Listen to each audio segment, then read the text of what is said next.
At 10:06 a.m., in a glass-walled boardroom where even whispers felt documented, he said it. Clean, loud, irreversible. Your time is over. Get out. A sentence designed to end a career in under 5 seconds. She didn't argue, didn't defend, didn't even look surprised. She simply closed her folder. Precise, unhurried, final. And in that quiet motion, something shifted that no one in the room could name yet. Because what they saw as an exit was actually a transition point. 6 minutes later, a document marked Section 11 would surface on a polished table 2 floors below, and everything they thought they understood about power, authority, and ownership would begin to fracture. The room was designed for dominance. Floor-to-ceiling glass. A table long enough to make distance feel intentional. Chairs that didn't just seat people, they positioned them. At the head sat Daniel Hargrove, CEO for exactly 11 months, 3 weeks, and 2 days. Long enough to believe the structure was his, not long enough to understand who had built it. At 10:06 a.m., he adjusted his cufflinks before speaking. A small gesture, but in rooms like this, small gestures were declarations. Your time is over, he said, not looking at her at first. Then, almost as an afterthought, he added, get out. A few people lowered their eyes, not out of empathy, out of instinct. Corporate reflex. When something uncomfortable happens, you look at the table, not the fault line. She sat halfway down the right side, not at the head, not even near it. A position that suggested support, not authority. That was the first mistake everyone made. Her name was Elena Voronina, 10 years in the company. No dramatic titles, no aggressive visibility. She wasn't the one speaking the most in meetings. She was the one meetings quietly depended on. She didn't respond immediately. Instead, she finished reading the last line on the page in front of her, as if the interruption had been a minor inconvenience, not a public dismissal. Then she closed the folder. Smoothly, without a single extra movement. Click. The sound was soft, but in the silence that followed, it landed like a timestamp. Someone shifted in their chair. Someone else cleared their throat, then immediately regretted it. The air changed, not visibly, but structurally, like pressure adjusting before a storm. Daniel leaned back slightly, expecting resistance, or at least confusion. He got neither. Elena stood up. No rush, no hesitation, just a controlled, exact motion, as if this moment had already been accounted for somewhere long before it arrived. She looked at him then, not with defiance, not with anger, with recognition, as if she had just confirmed something. You're making this easier than I expected, she said quietly, not loud enough to challenge him, not soft enough to be ignored. A few heads lifted. Daniel frowned. I don't think you understand. I understand perfectly, she replied. And that was it. No speech, no escalation, no defense. She picked up her folder, now just an object, no longer a tool, and walked toward the door. He didn't stop her. That was the second mistake. The door closed behind her with a muted seal, cutting off the room from whatever had just shifted inside it. For a moment, no one spoke. Then Daniel exhaled through his nose as if resetting the atmosphere. Let's move on, he said. We have actual priorities. A few forced nods, a few quick glances exchanged, subtle, coded, unreadable. But something had already broken alignment, because there was one detail, small, administrative, almost invisible, that no one in that room had questioned. Why Elena had been invited to that meeting in the first place. She wasn't on the official agenda. She wasn't listed in the attendee distribution. Her name didn't appear in the pre-read documents.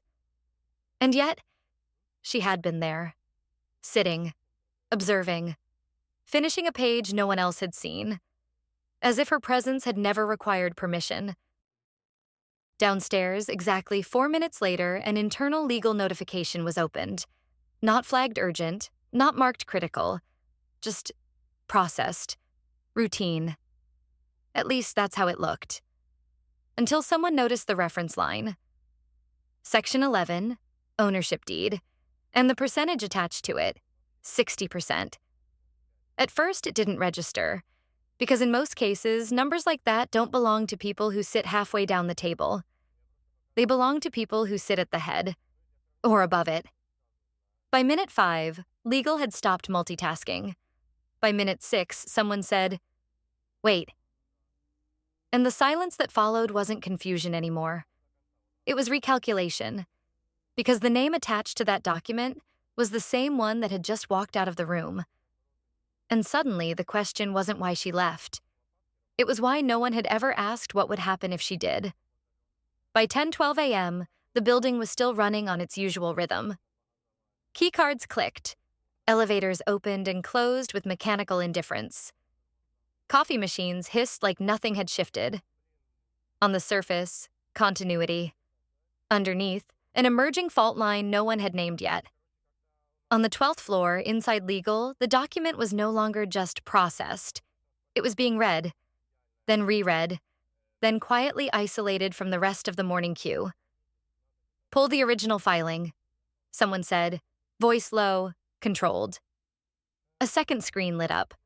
Archive access, time-stamped entries, cross-references, the kind of administrative trail that usually exists to confirm stability, not to question it.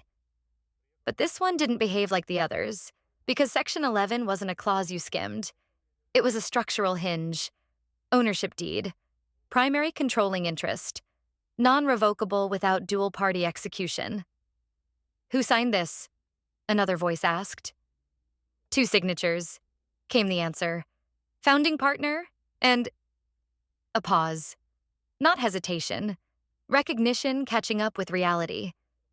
"And Elena Voronina." Silence. Not dramatic. Not loud. The kind that compresses the room instead of filling it. Someone leaned closer to the screen, as if proximity might change what was written. "Date?" "Filed 8 years ago. Amended twice. Last update, 14 months back." 14 months. Before Daniel. Before the restructuring.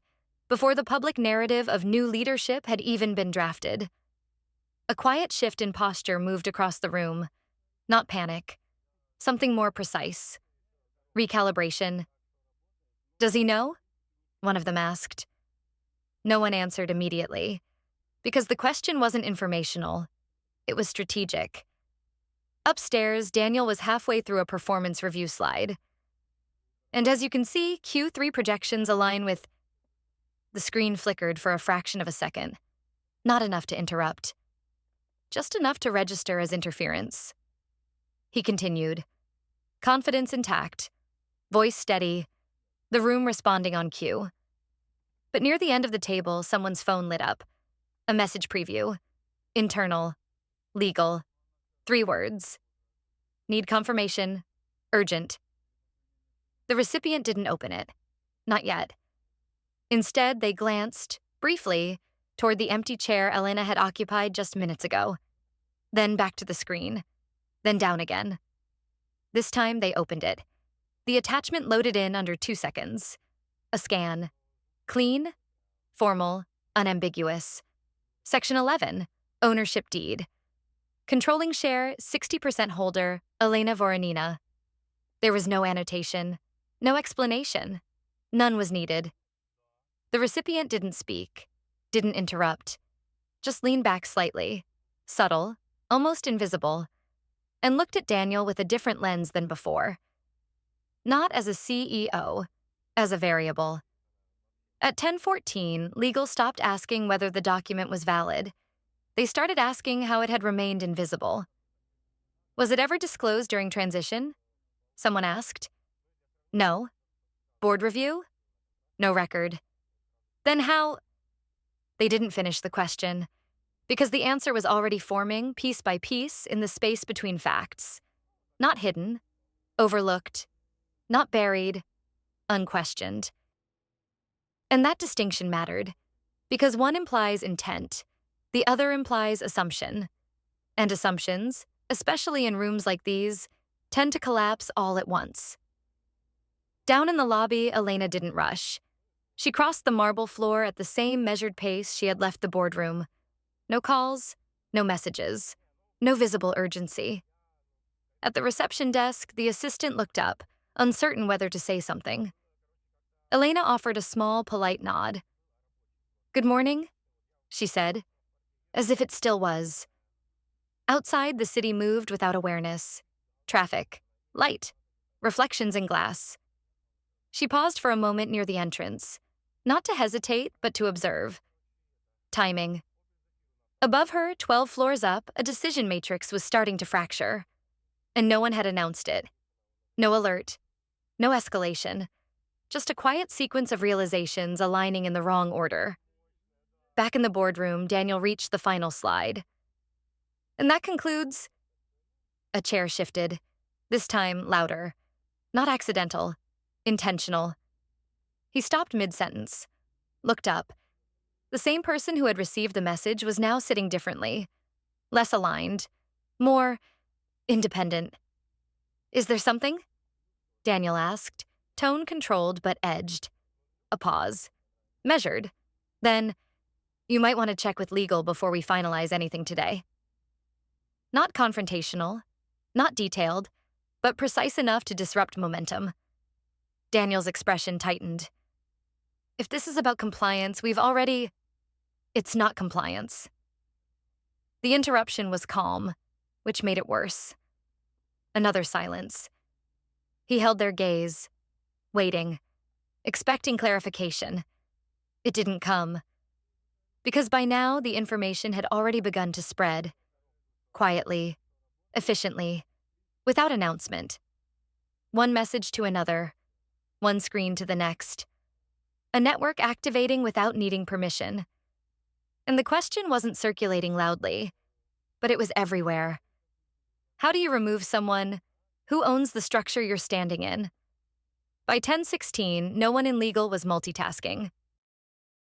By 10:17, the boardroom no longer felt like a place of control. It felt like a place waiting for confirmation. And at 10:18, someone finally said it out loud. Not in panic, not in disbelief, but in the tone of someone stating a fact that cannot be repositioned. According to Section 11, she doesn't report to him. A beat, then quieter. He reports to her. Silence. Not the kind that ends meetings, the kind that rewrites them. If this moment caught you off guard, the silence, the shift, the realization, pause for a second. Because this wasn't about a title, not about a seat at the table, not even about authority in the way most people define it. It was about structure, the kind no one talks about until it's already too late. At 10:19 a.m., the word pause finally entered the room. Not spoken, felt. It moved across the table the way a shadow does. Gradual, unavoidable, altering everything it touched without asking permission. Daniel didn't sit down. He remained standing at the head, one hand resting lightly on the table, the other still holding the remote for a presentation no one was looking at anymore. "Let's be specific," he said, voice measured, controlled. "What exactly am I supposed to check with legal?" No one rushed to answer. Not out of confusion, out of calibration. Because the moment you define something precisely, you commit to its consequences. And this required precision. The man who had spoken earlier, the one who had shifted in his chair, finally leaned forward. "Section 11, he said. Just that. No elaboration, no tone. Daniel's expression didn't change immediately, but something behind it did. A quick internal search, a scan of memory, a silent check for context that wasn't there. "Ownership deed," the man added, almost as a courtesy. A few people exchanged glances. Not dramatic, not obvious. Just enough to confirm they were now operating on the same layer of awareness. Daniel set the remote down, carefully, as if control over small objects could compensate for what was beginning to slip elsewhere. And what about it? He asked. The question was direct. The room's answer wasn't. Legal is reviewing a controlling share allocation, someone said. From when? Daniel asked. Filed 8 years ago. Updated 14 months ago. A beat. Primary holder, Elena Voronina. There it was. Not a reveal. A placement. The kind that doesn't explode. It settles, and then everything rearranges around it. Daniel let out a short breath. Not quite a laugh. Not quite dismissal. That's not possible, he said. Too quickly, which made it sound less like analysis and more like defense. No one corrected him. No one confirmed him either, because the document didn't require agreement.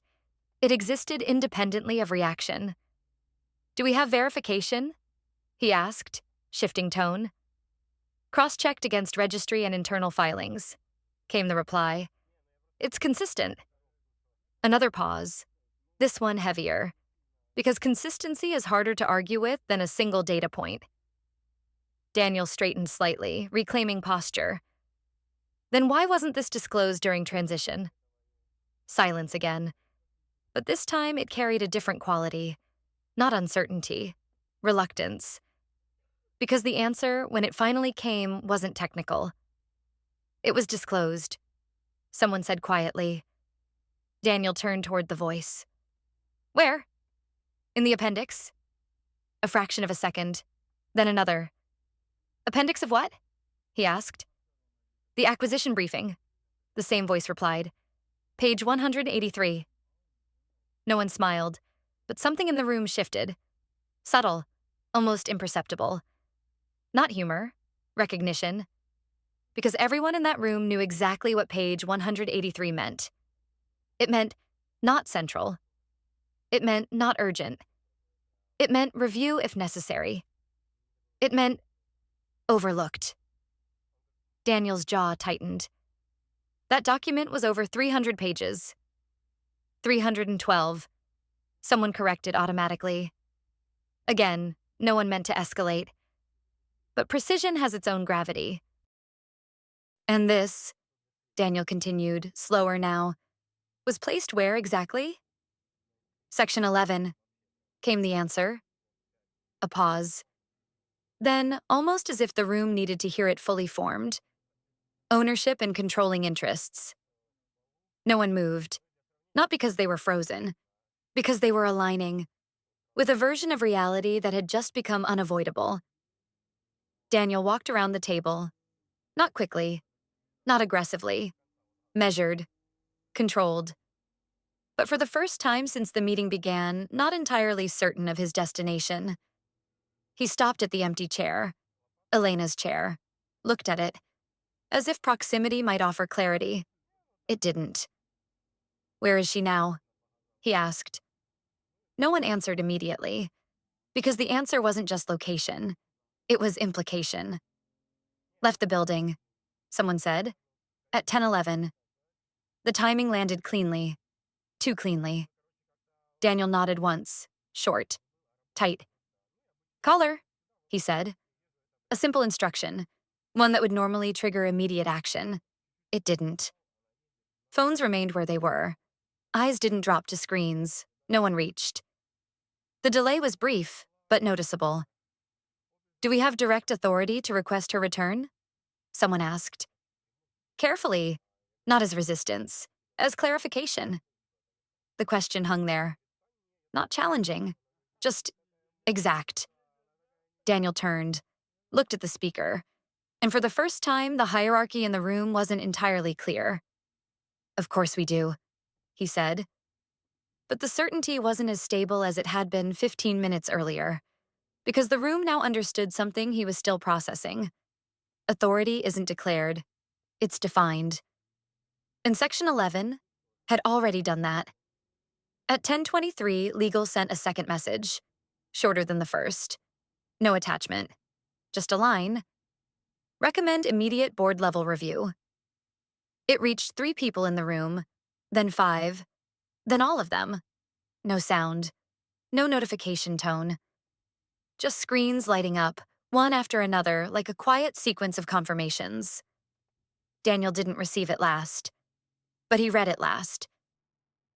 And when he did, he didn't react immediately, didn't speak, didn't move, because in that moment, the situation had crossed a line from internal correction to structural exposure. He placed both hands on the table, leaning forward slightly, not in dominance, in recalculation, because somewhere between 10:06 and now, the axis had shifted, not visibly, not dramatically, but definitively. And the question was no longer whether something had been missed. It was what else had been built on top of that omission. Outside, the city continued. Inside, the room held, waiting, not for data, not for confirmation, but for the one variable no one could simulate in advance: her next move. At 10:24 a.m., the building did something it had never done before. It hesitated, not in motion, not in function. Everything still operated. Doors opened, calls connected, systems processed requests. But underneath the mechanics, a pattern broke. Information had outrun hierarchy. And once that happens, structure doesn't collapse immediately. It distorts. Inside the boardroom, no one returned to the presentation. The screen was still on, frozen on a slide about projections that no longer had a stable context. Numbers without control are just decoration. Daniel remained at the table, hands planted, eyes fixed somewhere between the empty chair and the quiet glow of incoming messages. "Get me legal," he said. This time, someone moved. Not quickly, but deliberately. A call connected. Speaker mode, no introductions. "Legal," a voice answered. "We need clarification on Section 11, Daniel said. "Direct? Compressed?" A brief pause on the other end. Not hesitation. Selection. "Clarification on scope or enforceability?" the voice asked. Precision again. Daniel's jaw tightened slightly. "Both." Another pause. Longer. Then, "Scope. Full controlling interest. 60% allocation tied to original founding structure. No dilution recorded post-amendment." Each word landed like it had weight. Measured. Irreversible. "Enforceability?" Daniel asked. "Active," the voice replied. "No suspension clauses triggered. No legal grounds for override under current conditions." Silence. Not empty. Dense. Because what had just been said wasn't interpretation. It was boundary. Daniel shifted his stance, barely, but enough for the room to register. "And operational authority?" he pressed. This time, the answer didn't come immediately. You could almost hear the file being opened again. Not physically, structurally, as if the system itself needed to confirm what it was about to say. "Operational authority defaults to majority holder," legal said, "unless delegated." A beat. No delegation currently on record. There it was. Clean, final, unavoidable. Around the table, posture changed. Not dramatically, but consistently. Subtle adjustments. Shoulders, angles, gaze direction. The kind that don't signal rebellion, but do signal awareness. Because authority had just been redefined. Not by announcement, by documentation. Daniel exhaled slowly. "Why wasn't this escalated earlier?" he asked. This time, the answer came faster. Because it wasn't triggered. A pause. Then, almost clinically, "It is now." The line stayed open. No one disconnected. Because no one wanted to be the one to close that channel. Not while the structure was still actively rearranging itself. At 10:27, a new message appeared. Not from legal, from governance. Subject line: "Board review initiated. Immediate attendance requested." No urgency markers, no exclamation points. Just inevitability. Daniel read it once, then again. As if repetition might introduce a different meaning. It didn't. "Schedule?" he asked without looking up. 10:45, someone replied after checking. Less than 20 minutes. In corporate time, that's not a meeting. That's a response. Daniel nodded once. Short, controlled. But the rhythm was different now, because control at this stage is no longer about direction. It's about containment. Prepare the summary, he said. I want everything aligned before we walk in. No one asked aligned to what. They already knew. To reality, which had just shifted ownership. Downstairs, in a quiet cafe across the street, Elena sat near the window. No laptop. No documents spread out. Just a cup of coffee and a reflection in the glass that showed the building behind her. 12 floors of mirrored certainty. She didn't check her phone immediately. Didn't need to. Because timing, for her, was never reactive. It was constructed. After a few seconds, she reached into her bag and placed a thin folder on the table. Not the one she had closed upstairs. Another one. Older. Edges slightly worn. Not from use, but from time.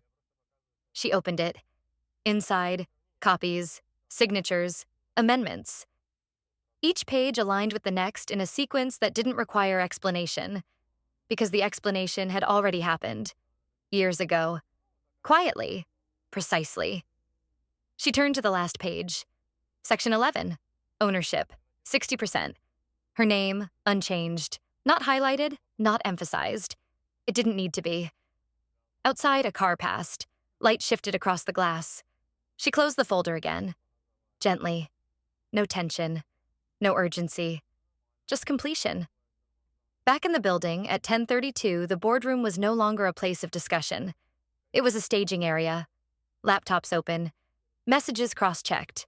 Language adjusted. Not to persuade, but to survive scrutiny. Because once something reaches board level, narrative loses value. Only structure remains. Do we know her position? Someone asked. Not physical position. Strategic. Daniel didn't answer immediately, because for the first time, that question didn't have a clear path. She hasn't made contact, he said finally. Which was true, but incomplete.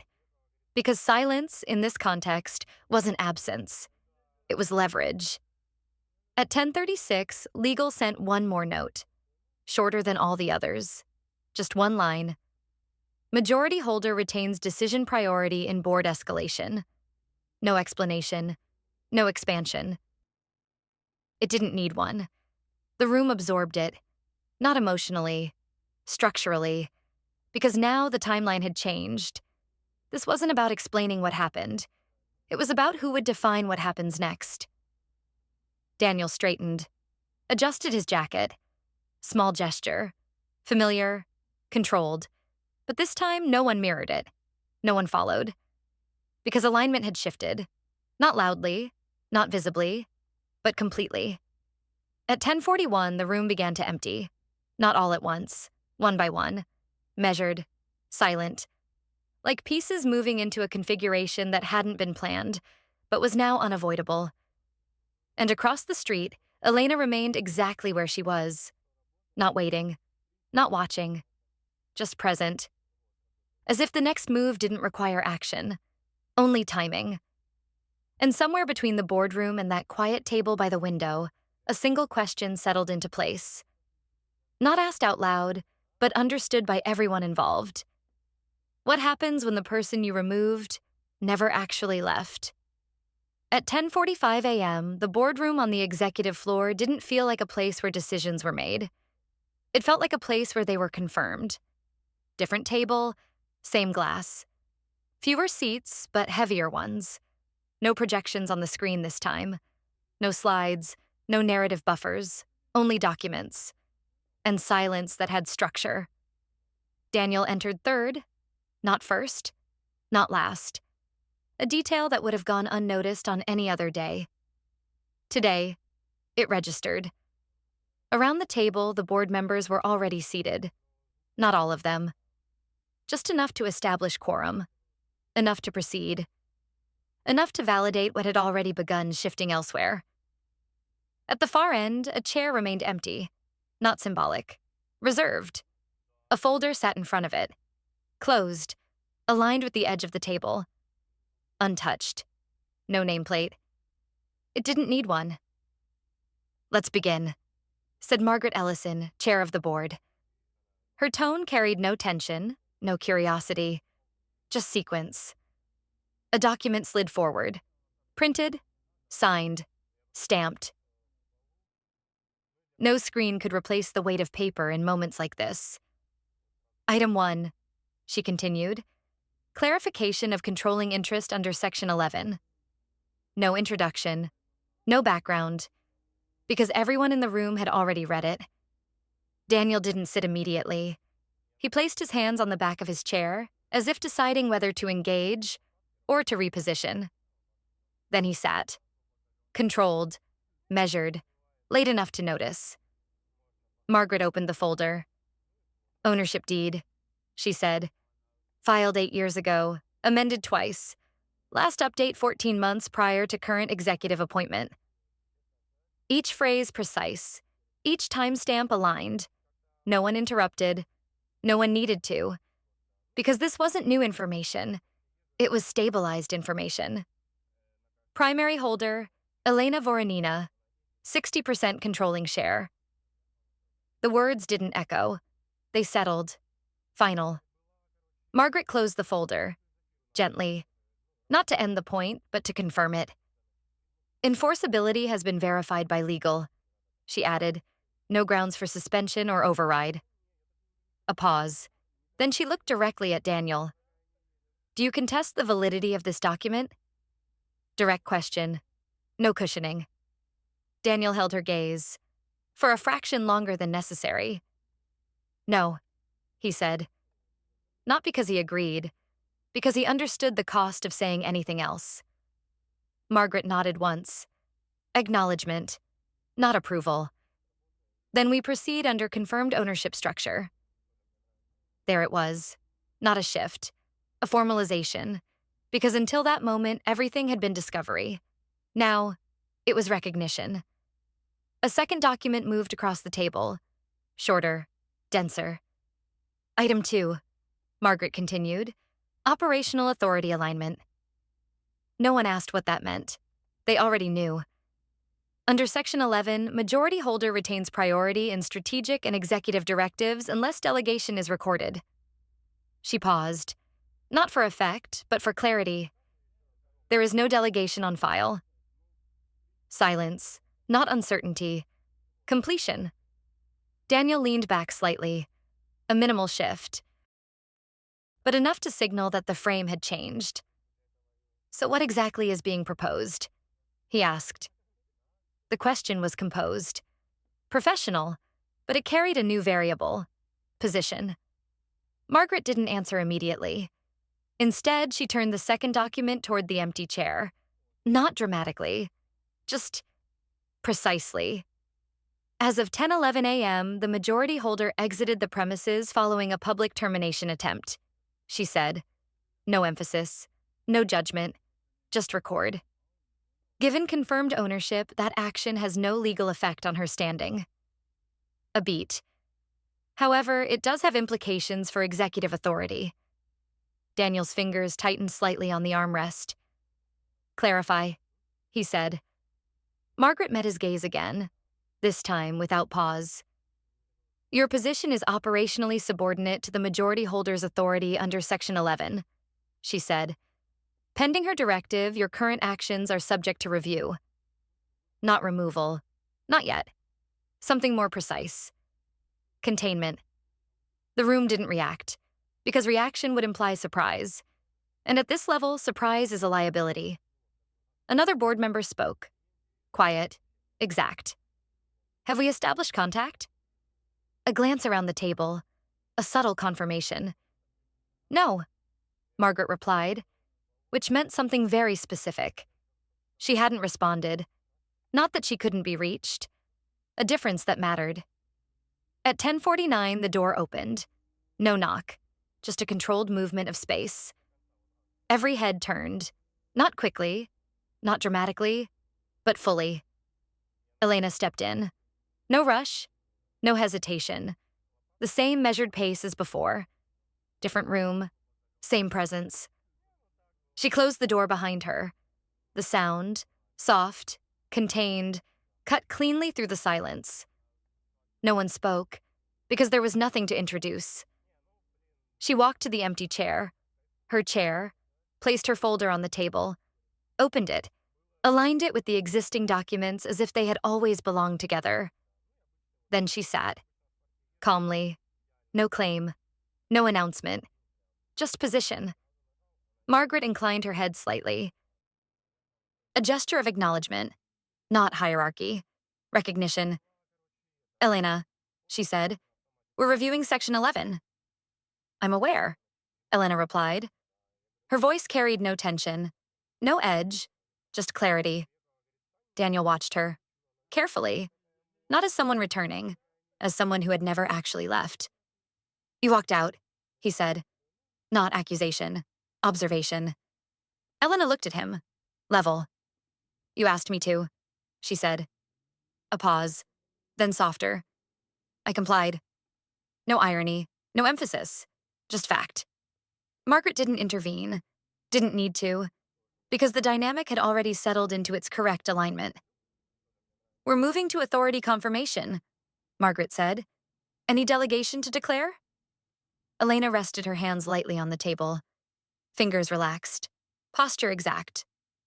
"No," she said. One word. Enough. Another pause. This one different. Because now there was no missing information. No uncertainty. Only outcome. Margaret closed the second document. "Then the structure stands as written," she said. Formal. Final. And in that moment, the entire sequence, from 10:06 to now, collapsed into a single clean line of causality. Not dramatic.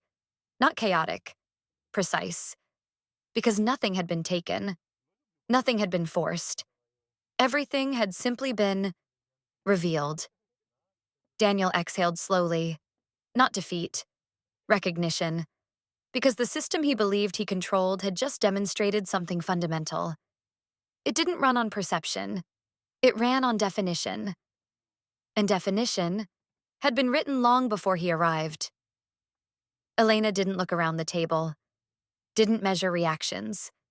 Didn't reclaim space. She simply reached for the top document, turned one page, then another, as if continuing a process that had only briefly been interrupted. And somewhere in that quiet motion, the final realization settled into the room. Not spoken, not challenged, not even resisted. Power doesn't arrive when it's announced. It becomes visible. When it's tested. Silence. Not empty. Absolute.